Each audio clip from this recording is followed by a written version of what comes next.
It's a two-class championship battle here at Snetterton in the Protech Shocks Sports Specials Championship. Matthew Booth and Rob Johnston revived that Class A rivalry that entertained us so well back in 2016, if you remember that. Meanwhile, Lee M takes on Leighton Norris for Class B honours. M's advantage in the points is about the only thing that will be comfortable this morning or this afternoon here at Snetterton with this changeable weather. Andy, it's somewhat warmer where you are and you've got all the view of the action. Yes, I have indeed, and this is going to be a really entertaining race, I think. Forget the championship, the conditions will make sure that the race is exciting. Add the championship equation in as well, it becomes all the more intriguing. It's Matthew Booth and Tom Griffiths at the front of the grid, with Rob Johnston and Adrian Cooper row 2, Stuart Mutz and Anton Langdon on row 3, with Stuart Thompson, Paul Collingwood, John Moore and Ollie Samways rounding out the top 10. The rest of the grid filtering in behind, 23 starters we are hoping for. In the championship, it is a 24-point buffer that Lee M has over Rob Johnston, so 134 points for M and 110 for Johnston coming into this one, including their two dropped scores. They dropped their two worst scores, but we'll see whether that changes over the two races here this weekend at Snetterton. We'll get into that in more detail once the race is underway. That is about to happen as the red lights go out. Away we go. Matthew Booth makes a good start from pole position. Bit of a slow start there though for Stuart Mutch, the number 77 car, the only Class C entrant in the race, so he will lose ground. But it's Booth that leads down towards Riches for the first time. Adrian Cooper coming into second place. Look, Rob Johnston has gone third, so Rob Johnston moving into third position. There's the number 13 car coming through, the blue machine centre of shot. That was Colin Childs, number 19 there around the outside line as well. Colin Benham trying to make ground as in the murky spray-filled air they descend upon the Wilson hairpin for the first time, and it is very, very congested indeed through the tight right-hander, trying to pick out some of the midfield runners there. There's the number 11 car of Paul Collingwood, just in front of him even is Ollie Samways. One more with Stuart Thompson here. Cars to the left, cars to the right. On the right-hand side there was Lee M, the number 61 car. That is the championship leader. But remember that Lee M and Rob Johnston, who are going at this hammering tongs for the championship. There goes Lee M, in fact making some good ground around the outside. I'll get into that in a moment because there's a car that had spun there, or had a half spin at least, to the inside line. But I think they all avoided him okay. But Lee M is a Class B competitor, whereas Rob Johnston is running in Class A. Well, you score points within your class. It's not about where you are in the overall running order necessarily. It's about where you finish in your class. There are 15 points available for a class victory, plus an extra point for the fastest lap as well. So that all means there are 32 points still on offer, and it's all well and truly to play for, but a contact there. Oh, and a spin for the number 5 car up at yes, that's Adrian Langdon's gone around, and he was leaning on a car that was trying to come around the outside of him there. That all got very, very close indeed. And yeah, I thought it was John Moore, the number 6 car, that was trying to squeeze around the outside. Contact was made and around went Anton Langdon. So Anton losing ground, unfortunately, as a result of the spin, but hopefully not too much damage. Number 59 comes through as well. It's Tom Griffiths, who started at the front row of the grid but didn't get off the line particularly well. Darren Berris there coming charging through as well. Darren, twice a winner this season in his class back at Cadwell Park. Indeed, he won 2 races outright last time, a couple of rounds ago in Class A at Cadwell. He can't quite find a way past the 59 car there of Tom Griffiths as they run down towards the Brundle and Nelson complex. The white and red car of Ollie Samways behind them. Berris now gets up the inside again through the bomb hole, but the grip in the wet is not necessarily on the inside line, and so the outside line prevailing. You can see that there as Darren Berris tried to get on the layout pedal coming out of the corner. It got very twitchy indeed. Where the rubber has been laid down in the dry conditions, it becomes suddenly like ice in the wet, and if you go hunting for grip around the circuit, you may find yourself going quicker, even though you're nowhere near the traditional racing line. Down through the left-hander at Murray's they go. Darren Berris there then working his way through. Also, of course, competes in the Armed Forces Race Challenge too. But we've got a real fight at the front of the field because we've had a lead change by the looks of it. Rob Johnston appears to have come through into the race lead. Yes, he has. Car number 82. He's found a way past Adrian Cooper, and now coming up the inside of him is John Moore. So John Moore goes into second position. So it's Johnston from Moore from Cooper, your top 3, and they are working their way. They're all in the same class as well, all in Class A, those 3. So Rob Johnston looking for this class victory. This is exactly what he needs to do to try and take some points out of Lee M, who is running a little bit further down the order. I haven't yet spotted, though, where he is in relation to the other Class B runners. If Lee can win his class, then it doesn't really matter whether Rob Johnston wins his. The championship will still be over. Rob Moore with Stuart Thompson as we drop down into Wilson and lock the front brake, skate out wide. Is there someone on the inside? No, I think we got away with that one. So Stuart Thompson just about able to hang on to the position. Works his way back down towards the left-hander now at Palmer's. 10 machine scrabbling for grip here as it works its way through the infield section. He's in the Sigmax style Caterham. Sports Specialist Championship open to lots of Caterham type machines. We've got low costs out there as well, and then the true Sports Specialists like the FRS Arrows, the Cyanas as well out there. Down towards the yellow flag zone now at Agostini. Why is that? Perhaps a legacy of a first lap incident for somebody. I can't immediately see any cars off the side of the road though. Getting some great onboard views here from on board with Stuart Thompson in the Caterham as he works his way down towards Hamilton. There's a nice side-by-side battle going on just up the road from us, and as a result of those cars running side by side, we are catching them slightly. So this queue of cars is about to start getting longer and longer. Through the right-hander they go. It's very, very dicey though in these conditions. Oh, and around, just to prove the point, goes car number 19, Colin Benham. So Colin Benham with the rotation coming out of Oggies. He was involved in that side-by-side battle with, I think, car number 13 it was, that we just caught a glimpse of there, Colin Childs. Also in this group is number 71 there, Leighton Norris. From towards the back of the grid, Leighton started 19th, had a bit of a troubled qualifying session, I believe, but he's starting to pick his way through. Leighton Norris, a winner in Class B earlier on this season, but hasn't quite been able to maintain that pace all season long. He won the first of the races down in South Wales at Pembrey midway through the season, and has just been struggling a little bit to trouble the top step of the podium ever since then, but Leighton moving forwards nicely in this one. There goes the number 13 car working its way through now. That is Colin Childs, Class A competitor, but as we see very often in the Protech Shock Sports Specialist Championship, the classes intermingle quite a lot, and you can often find yourself fighting for position with someone who is not in your class, but whilst there's some benefit the point situation for you to beat them, you still want to go out there and finish as high up the overall order as you can. Car number 5 working his way through, that's Anton Langton, who is recovering from that spin that we saw him take earlier on. Anton trying to get up the inside there of Stuart Thompson, our onboard camera car, and will do so with superior power off the corner. The Class A car, that is where the Class A cars have a bit of an edge, usually in a straight line, and that is the case there for Anton. Right, we're watching Matthew Booth now coming out of Palmer's, and he is our race leader, of course, so he got ahead of Rob Johnston and everyone else before. I'd sort of forgotten about it, to be honest. I thought Rob Johnston was in the lead. That's not the case. It's just because Booth had pulled out so far in front of everybody else. Into second position, that I see, it is no longer Johnston. It's now John Moore ahead of Johnston. So Moore second, Johnston third. That's significant for the championship, of course, as Darren Berris here is going for fourth position up the inside of Adrian Cooper, and Darren Berris will go through. So that is another place gain for Darren. He's into fourth place overall now. Really good drive this has been from Darren Berris, and I think that might have been Lee M that I caught a glimpse of. I think he's the white car running just behind them, in which case Lee is leading his class. So Lee M doing a really nice job here, doing everything he needs to in this race at the moment to score as many points as possible. Darren Berris always had a big moment. He's in all sorts of trouble there at Oggies. Did well to keep it on the island, and I think he's even managed to keep hold of his newly acquired fourth place, because Adrian Cooper, has not been able to retaliate there, and it is indeed Liam behind. So Liam is, as I suspected, leading the class. Ollie Samways, I believe, is second in class, and it's been a very, very good race here so far for Liam. He has this 24-point buffer, really only needed to finish in the top 3 or 4 in class to wrap up the title with a race to spare, and he's doing everything he needs to in this one. Through he comes, through the left at Brundle, and the number 61 car, 6 times a class winner this season, is Liam. He will be a deserving champion if he can keep it on the road, but that is far from a foregone conclusion. 13 minutes plus 1 lap around the Snetterton 300 circuit. We're talking about only about 6 laps or so, but it's a long lap, of course. One of the longest circuits in the country, and it is the longest circuit that the 750 Motor Club, with its regular championship season at least, races at. And Liam is now trying to get up the inside here and gain another place. Yes, goes up the inside of Adrian Cooper, 5th place overall now for Liam. Wasn't a risk that he needed to take there, but the low-cost driver, well, works his way through the corners, but then the more powerful Class A car of Adrian Cooper is just about able to pull back in front in a straight line. So going to be an interesting battle this, but Liam doesn't particularly need to be taking too many risks here. He's dropping 2 points from over the course of the season so far, 1 non-finish included in that, so you can't really afford another bad finish. There's Ollie Samways, he is second in class, and just behind him there, caught a glimpse of Tom Griffiths, who started on the front row. Then this battle is still going on behind, being led by Colin Childs. And the number 13 car has got for close company now the recovering Anton Langdon, who's looking at the inside into Riches. Was just a bit too far back there, though.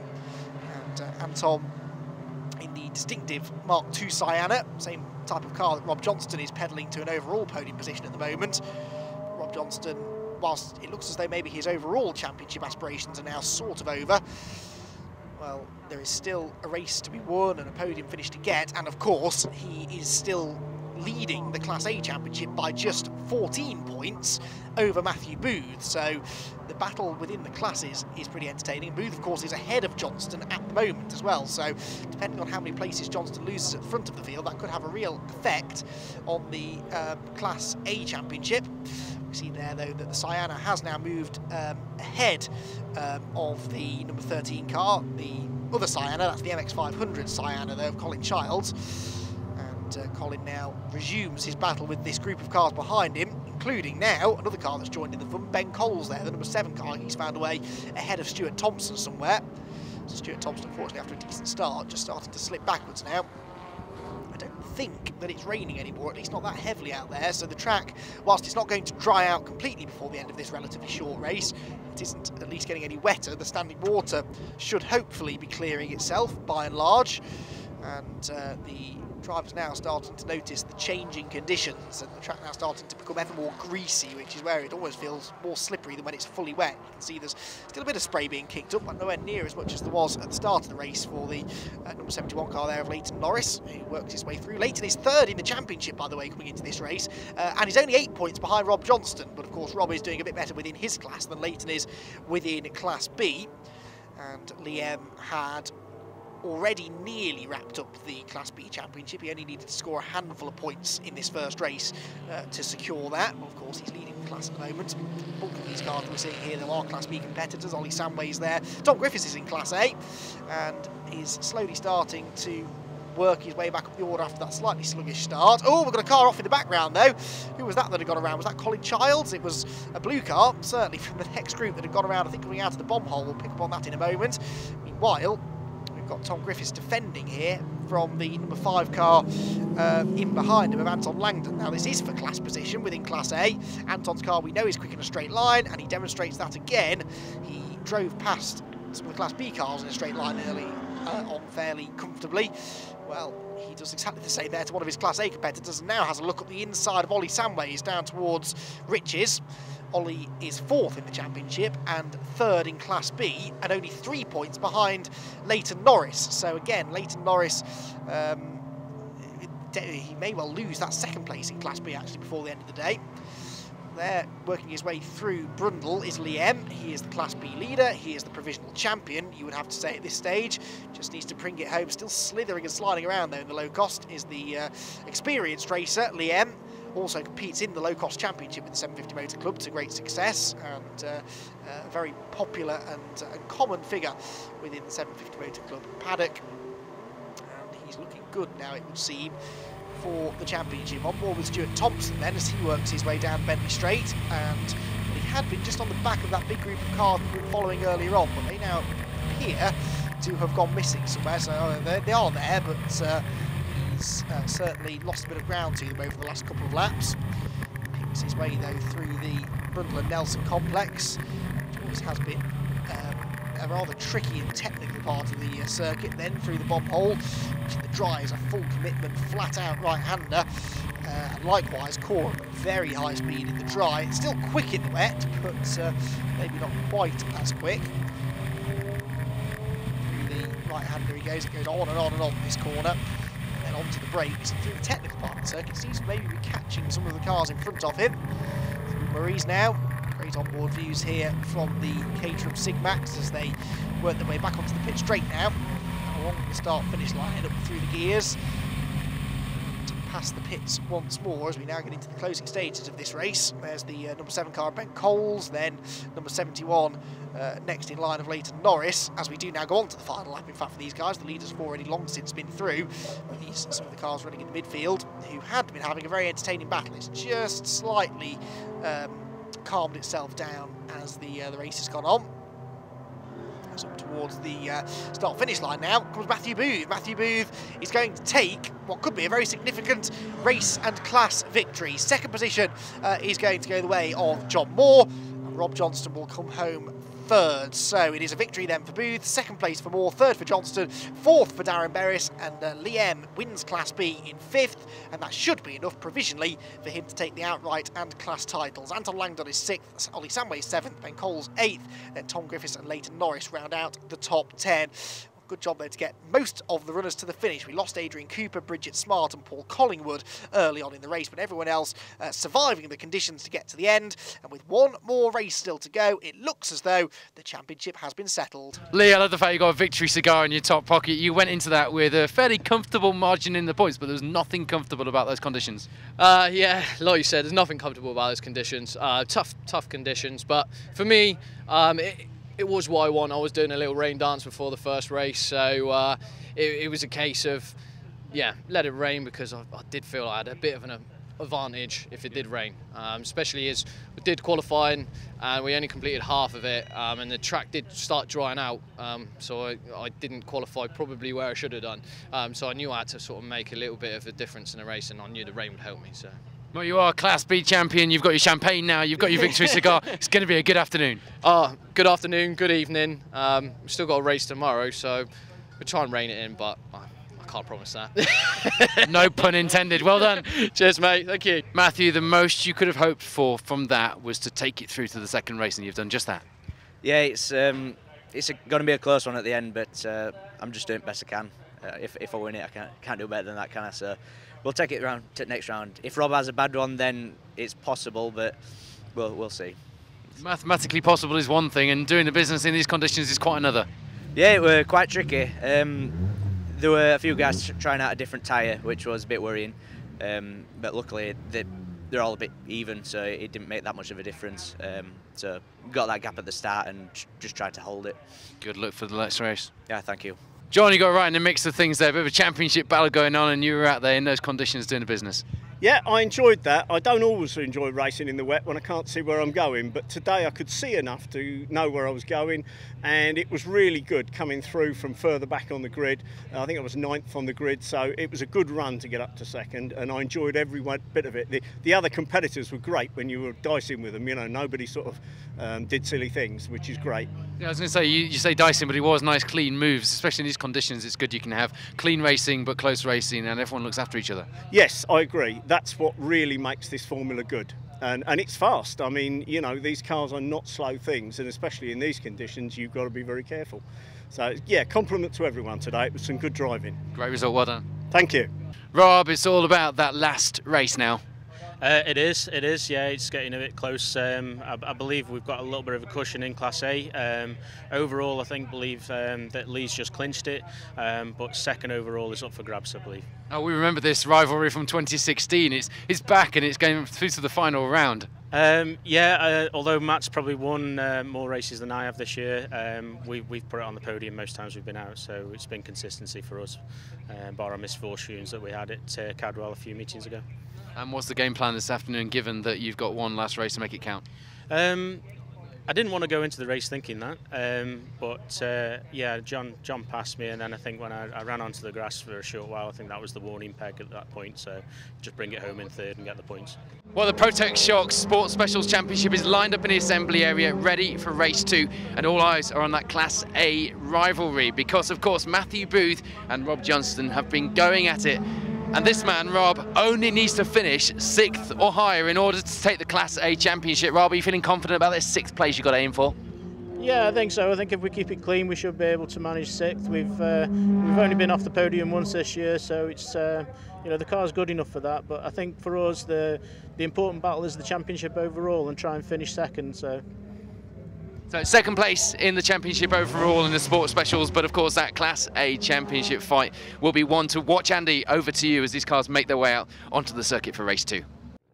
Yes, in much more favourable conditions today, I'm glad to say. Dry weather, sunny skies. This should be a good one. It's Matthew Booth and Tom Griffiths that make up the front row. Stuart Much and Rob Johnston are there on row 2, with Adrian Cooper and John Moore. Then Ollie Samways and Stuart Thompson, row 4. Anton Langdon and Colin Child rounding out the top 10. While the overall title and the Class B title have been won now by Liam. He cannot be caught. For second, though, in Class B, Leighton Norris and Ollie Samways are only 1 point apart, so it's winner takes all between those two. And as Paul was mentioning, that Class A battle, just 9 points in it between Rob Johnston and Matthew Booth in Rob's favour. So as long as Rob is inside the top 6, it doesn't matter what Booth does, Johnston will be the Class A champion. Let's find out what happens there, as for the final time this year, the Protech Shocks Sports Specials Championship roars into life. Booth on the inside, the green car of Griffiths getting a better start this time on the outside line, and Rob Johnston trying to come through there as well. He can't do it, but Griffiths takes the lead, importantly, away from Matthew Booth. So Tom Griffiths, who is also a Class A runner, of course, taking points immediately away from Booth. There's a long way to go in this one. Through Riches they go, down towards Wilson. It's the green car in front. The championship contenders for Class A side by side there for second place, as Rob Johnston tries to apply the pressure around the outside line. There, though, is the champion-elect Liam in car number 61, getting himself straight into the thick of the action. Nigel Brown, that is, immediately in front of him, and I think Paul Collingwood behind. But as they come out of Palmer's for the first time, Griffiths leads the way. Booth has to win the race realistically to keep himself in contention. He's going for it up the inside line. Matthew Booth going for the race lead, and he takes it. Important move there for Booth, as behind Darren Berris gets himself in, well, he's all arms and elbows there, trying to gather it together at Agostini. He does hold on to it, but loses places as a result. So Booth takes over the race lead then. Griffiths into second position, third place for Rob Johnston. Early days, I know, but at the moment that would be enough for Johnston to seal the championship. As further back, that's a real dive being attempted by Stuart Thompson up the inside of Paul Collingwood. Thompson started 8th and Collingwood 12th, but Collingwood it is who's in front now in the number 11 car. And the very pretty Eclipse SM1 is running strongly here. There's car number 13. Working its way down the back straight. That's Colin Childs, who's now going to try and draw himself alongside Thompson, which he does. Side by side here for second place overall. Then Rob Johnston goes through. Rob Johnston goes into second position, keeping the pressure applied to his championship challenger Matthew Booth. So it's now Booth from Johnston from Griffiths, your top 3. Stuart Much, I think, is there in 4th place. Now Stuart Much is running in Class C. He is the only Class C entrant this weekend, but it's actually Sylvia Much. Oh, hang on, Rob Johnston off the road. What's happened? Rob Johnston off the road at Coram. Now that could be absolutely critical for the championship. Rob Johnston, running in second place, just didn't appear to turn into the corner. I have no idea what happened there, but that has sent him plummeting down the order. And if it's a terminal problem, that could be him waving goodbye to the Class A championship. Well, what drama here at the end of the opening lap. Matthew Booth leads the race, and now, if we threw the checkered flag, he would be the Class A champion. There is Stuart Much trying to go up the inside of, I think that was John Moore, but couldn't quite do it. The point I was about to make is that Sylvia Much, who is not here this weekend, had already wrapped up the Class C championship, hence the reason that she's not racing this weekend. But now all of the attention once again turns to this topsy-turvy Class A championship battle, which now sees Matthew Booth in the perfect position to snatch the title away from Rob Johnston, because there is Booth. He's got a big gap now as well over Tom Griffiths in second position. Third place is going to be John Moore. Fourth position is now Darren Berris, trying to recover from his moment down here at Agostini on the opening lap. Then it's Much next in line, followed by the number 21 car, which is Adrian Cooper, who ran strongly in the wet yesterday. And Adrian Cooper trying to work his way further up into the top 5, if at all possible here. He's running in 6th position as we speak. And is there any sign of Rob Johnston? I don't think so. So Rob Johnston, oh, that might have been him. I caught a flash of orange then at the bottom of the screen. Is Rob Johnston still there or not? That is the question. If he is, then in a way it makes it even more bizarre that he went off at Coram, because it did look for all the world as if the car simply didn't turn. Could have been cold tyres, he could have got a wheel on the grass, I guess, but it was still a strange old instant there for Rob Johnston even. And Rob, now, if he is still out there circulating, really needs to start moving up the order.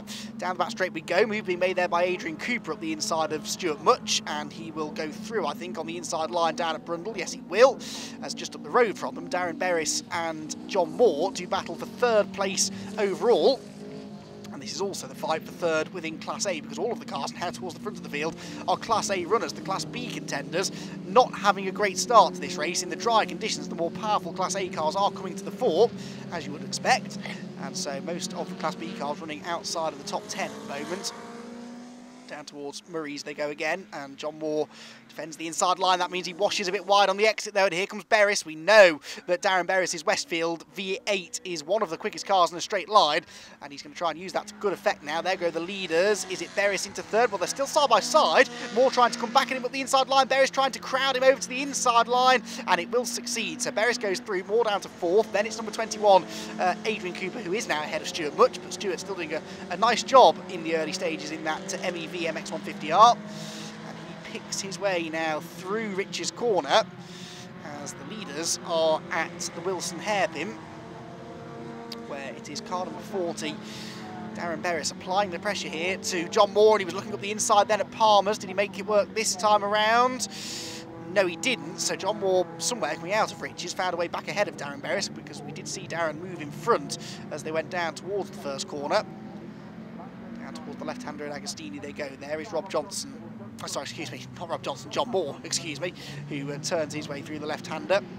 And John Moore in the FRS Arrow, holding on to third place, but by the skin of his teeth, it does look as though Berris is a bit quicker at this stage of the race. Another short race, of course, just 13 minutes plus 1 lap, so we may get an extra lap out of this one today. We only got 6 in yesterday in the wet, but lap times already significantly quicker than they were yesterday. The fastest lap yesterday was set by John Moore. It was a 2-minute 34-second lap. Well, already we're getting down to about 2-minute 5, 2-minute 6 for the pace in this race. Back down the back straight they go, and this is Berris' opportunity again to open the taps. It's in the initial phase of acceleration though, isn't it, where that Westfield really seems to gain. Actually, once they get up to top speed, they're fairly evenly matched, but Berris had the inside line and does go through. So Darren Berris then, bit of a wiggle there as the Westfield spits flame from the exhaust. Spectacular stuff as they go through Brundle and Nelson, and he has found a way through. So John Moore loses a position. Darren Berris gains one and gets himself onto the outright podium and the class podium as well.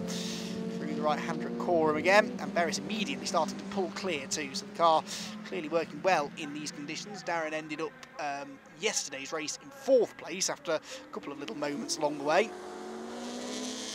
Murray's they go back down the pit straight once more, and John Moore now has to set his attention to defence rather than attack, because Adrian Cooper, the red and black number 21 machine, is not far behind in his Pro Comp, the LA Gold, as at the front of the field we've had a lead change. Now that's important, because through has gone Tom Griffiths. He was significantly quicker than Matthew Booth that time around, but Tom Griffiths has gone through, so Griffiths takes the race lead.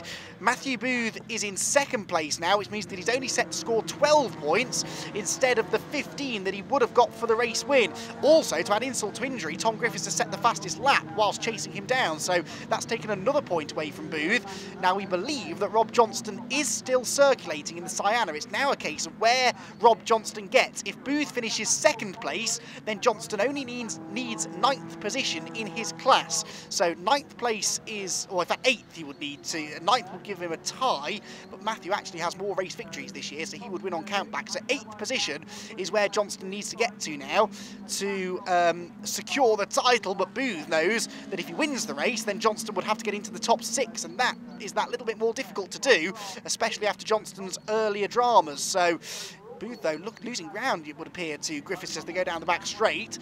Peering into the background, there still is no sign of Rob Johnston, at least troubling the front runners, but we believe he is running at the moment outside the top 10 in class, so this is still enough for Matthew Booth, but just to make absolutely sure, he needs to try and get this race lead back, because Johnston, whose car appears to be running okay, really ought to be making more progress through the order. So before the race is out, and we're only just into the second half of the race now, Rob Johnston is likely to gain more positions. Matthew Booth throwing everything at this now as he goes through Coram and into Murray's. He's almost within slipstreaming range, I'd say, of Tom Griffiths' Tiger.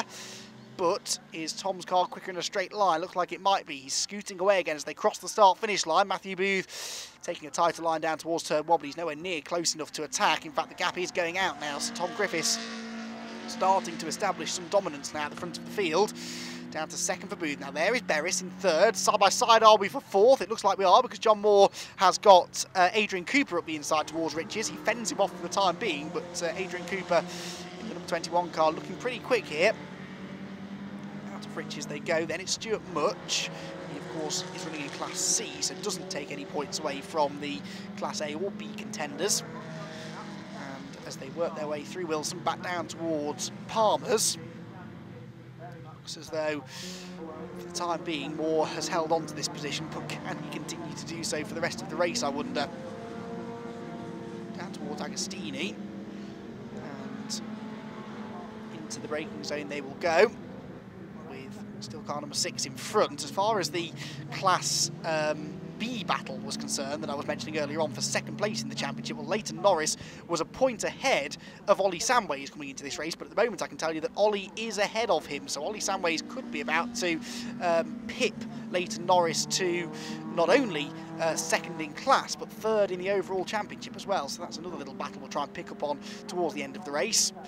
Through the right-hander at Williams they go, and again this is where the maybe slightly lighter number 21 machine of Adrian Cooper starts to come into his own. Back down the Bentley Straight, underneath the Snetterton road bridge that the vehicles can use to access the paddock here at Snetterton on the way into the circuit, and then onto the brakes into Brundle and Nelson. Through the left, through the right, back down towards Coram, no way through here, and actually through that part of the circuit it looked as though John Moore was starting to establish himself a bit more comfortably in this position, but it's going to continue to ebb and flow, I think, the gap between them. Now back through Coram they go again. Onto the brakes through, and through Murray's, and that was a mistake there for John Moore. Outbraked himself, ran off wide, and straight through goes Adrian Cooper, so Adrian Cooper gaining the place, and as a result really of the mistake, and you did sense that was what it was going to take, because there wasn't really any difference in pace between them. It was simply a case of trying to figure out another way of getting through. Making an outright overtake was always going to be difficult, but forcing a mistake out of the other driver often is the best course of action. So through will go Adrian Cooper. Can he now maybe set off after Darren Berris up the road, because Darren hasn't escaped that far up the road, and there significantly is Rob Johnston. So Rob Johnston up the inside of Stuart Much. Now that of course was not a pass for position within his class, but that is, I think, going to put him in 6th position. So as things stand, Rob Johnston, despite the early off, is back in a championship winning position, even if Matthew Booth were able to get the race lead away again from Tom Griffiths, which itself is looking less and less likely. But 6th position, remember, absolutely guaranteed it for Johnston, regardless of where Booth ended up, and 6th position is now where he's running. So Rob Johnston, I know not what caused the off in the first place, but it certainly made this an even more dramatic championship finale than we ever expected it to be for Class A, because really, through the first part of that opening lap, Rob Johnston, if anything, looked quicker than Booth, and was certainly looking as though he'd be able to simply hang on to his coattails for the rest of the race and secure the championship that way. As it is, Rob has really had to fight for this. The thing is, he may well not know inside the car what the point situation is. He won't know where Matthew Booth is running. He won't necessarily know where he is running in the overall race. Of course, there's no pit-to-car radio in the Protech Shocks Sports Specials Championship.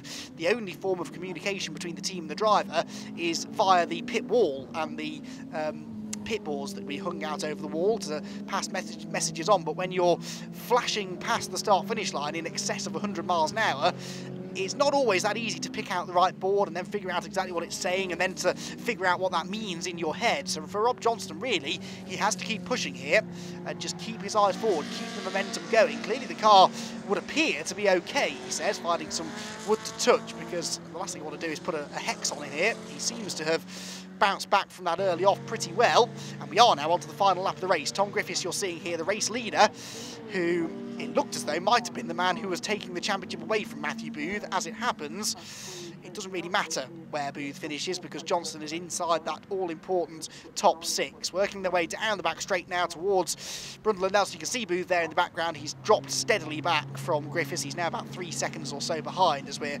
halfway around this final lap. But Tom Griffiths is going to come home a winner for the first time this year, which is good to see. He hasn't been around at every round this season, but Tom Griffiths, clearly a quick racer, and struggled maybe a little bit in the wet yesterday, had some early issues, finished down in 9th position in the end, was Tom overall, but he is going to come through now to take the victory in Class A and the victory overall. Through Murray's Corner he comes, down across the start-finish line, and it will be the victory in the final race of the season in the Protech Shocks Sports Specials Championship for Tom Griffiths. Matthew Booth comes home in 2nd position, but that is not going to be enough for him to secure the Class A Championship. Rob Johnston, by, I think, something like 5 points, is going to come home home the champion. So Griffiths wins the race then. Second place goes the way of Booth with Darren Berris on the podium, Adrian Cooper 4th, John Moore 5th, and Rob Johnston gets that all-important 6th place that he needed to guarantee the Class A title. As far as Class B was concerned, by the way, it will still be Leighton Norris that takes the second position in the championship. He scored just enough points in the end to fend off Ollie Samways by just a handful of points. So that is how all of the classes work out. Rob Johnston, though, is your Class A champion. Tommy, that's a way to end the weekend. Brilliant, absolutely made up with it, because yesterday's race was a disaster really, because we had wrong tyres and everything else. I just went backwards, and for my friend who owns a car that I drove for him, I really wanted to get a good result for him as well. So we had a disaster at Donington because the car broke whilst leading as well. So yeah, I really made up with it, really made my year now. Mission complete, we'll see you next year. Oh, I'm building the Westfield at the moment. I'm going to, the company Protech Racing are doing for me. So I'm going to be out hopefully racing that next year in this. So let's have some more of them results, please. That'd be great. Thank you very much for that. Stuart, Class C victory in the final race. That's not bad. It's not bad. I've had an up and down season. Only done 2 rounds overall in this car. The other team guys have had engine problems all season as well. So hopefully come back next season and really challenge for some race wins. We're up there today, but just didn't quite do it. Victories get you fired up for 2019. We like it. Good luck. Thank you. Stuart, first time in Class B, nailed it. I did, better than the first effort yesterday, but yeah, trouble is you don't know which cars are Group A and which are Group B, and I thought I got a good start, but the guys in the cars behind me in Group A just went, and I thought, blimey, but I looked and I thought, well, I don't know, because I don't know the guys, so I didn't know which ones are Class B, but it was great fun. But yeah, where they gain in the straight line, these little things go around the corner. Good stuff. Well, you're smiling at the end of 2 pretty gruelling rounds here at Snetterton, as we said, with the rain yesterday. Oh yeah, that wasn't much fun yesterday, to be honest, but yeah. And the trouble is I've only ever used these Yokohama tyres. I haven't got a set of wet tyres, so using these yesterday was a bit of a skid pan really, but we got round, no mishaps, so that was all right. Well done, good result. Thank you very much.